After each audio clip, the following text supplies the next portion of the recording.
Praise the lord. ఈరోజు యోబు గ్రంథం 2వ అధ్యాయాన్ని చదువుకుందాం. దేవుని కుమారులు యెహోవా సమక్షంలో నిలిచే మరో రోజు వచ్చింది. ఆయన ఎదుట నిలబడటానికి సైతాను కూడా వారితో కలిసి వచ్చాడు. యెహోవా సైతానును అడిగాడు, నీవు ఎక్కడి నుంచి వస్తున్నావు? అందుకు సైతాను, భూమి మీద సంచారం చేసి వస్తున్నాను, అక్కడ అటు ఇటు తిరుగులాడాను అని జవాబిచ్చాడు.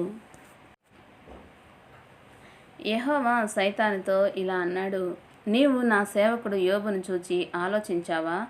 అతడు నిర్దోషి, నిజాయితీగా బ్రతికేవాడు, దేవుడంటే భయభక్తులు గల మనిషి, చెడుగు నుంచి వైదొలగేవాడు. భూలోకమంతట్లో అతడికి సాటి ఎవ్వరూ లేరు. నిష్కారణంగా అతన్ని నాశనం చేయాలని నీవు నన్ను పురికొల్పడానికి ప్రయత్నించావు. అయినా అతడు తన నిజాయితీ విడవలేదు, చూసావా? సైతాను ఇలా అన్నాడు, మనిషి తన చర్మం రక్షించుకునేందుకు చర్మం ఇస్తాడు, తన ప్రాణం దక్కించుకునేందుకు తనకున్నదంతా ఇస్తాడు. మరోసారి నీవు చేయి చాపి అతడి ఎముకల మీద, శరీరం మీద దెబ్బతీస్తే అతడు నీ ఎదుటే నిన్ను తిట్టిపోస్తాడు. యెహోవా, ఇడుగో అతడు నీ చేతిలో ఉన్నాడు, కానీ అతని ప్రాణం నీవు తీయకూడదు అని సైతానుతో అన్నాడు. సైతాను యెహోవా సముఖం నుంచి వెళ్ళిపోయాడు. అతడు యోబును దెబ్బతీసి అతని అరికాలు నుంచి నడినెత్తి వరకు చాలా బాధాకరమైన కురుపులు లేచేలా చేశాడు. యోబు ఒళ్ళు గోకుకోవడానికి చిల్లపెంకును తీసుకొని బూడిదలో కూర్చున్నాడు. అప్పుడు అతని భార్య అతనితో ఇలా అంది, నీవింకా నీ నిజాయితీ విడువవు కదూ, దేవుణ్ణి తిట్టిపోసి చచ్చిపో. అందుకు యోబు ఆమెతో, తెలివి తక్కువ దానిలా మాట్లాడతావేం? మనం దేవుడిచ్చే మేలును మాత్రమేనా అనుభవించేది, కీడు అనుభవించకూడదా అన్నాడు.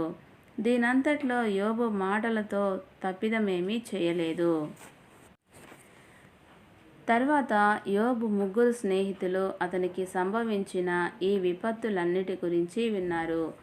వీరు తేమాను ప్రాంతం వాడు ఎలీఫజు, షూహియా ప్రాంతం వాడు బిల్దదు, నైమాతు ప్రాంతం వాడు జోఫరు. వీరు యోబుకు సానుభూతి చూపుదామని, అతన్ని పరామర్శిద్దామని ఏకీభావంతో స్వస్థలాల నుంచి బయలుదేరారు. ఇంకా కొంత దూరంగా ఉండి తలలెత్తి చూశారు. వాళ్ళు యోబును గుర్తుపట్టలేక గొంతెత్తి విలపించడం మొదలుపెట్టారు. తమ పైబట్టలు చింపుకున్నారు. తలల మీద పడేలా దుమ్ము ఆకాశం వైపు విసిరారు. వాళ్ళు అతనితో కూడా 7 రోజులు రాత్రింపగళ్ళు నేల మీద చతికిలపడ్డారు. అతనికి చాలా బాధ కలిగిందని గ్రహించి ఎవ్వరూ అతనితో ఒక్క మాట కూడా అనలేదు. దేవుడి పరిశుద్ధ వాక్యమును దీవించునుగాక. ఆమెన్.